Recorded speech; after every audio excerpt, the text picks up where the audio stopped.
Now it's time to organize your locker. First, sort the items from your locker into two piles, keep and recycle or toss.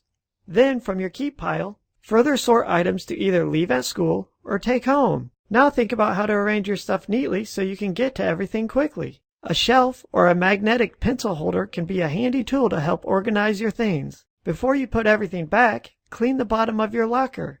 If it's the beginning of the school year, it may not be that dirty, but later in the year, you might have some messes to wipe up. Oh, and take those stinky gym socks home already. Now that your locker is clean and organized, make it a habit. Every time you go to your locker, put your stuff back where it belongs.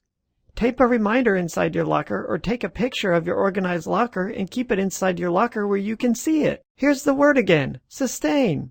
Stick with it. It only takes a minute if you stay on top of it.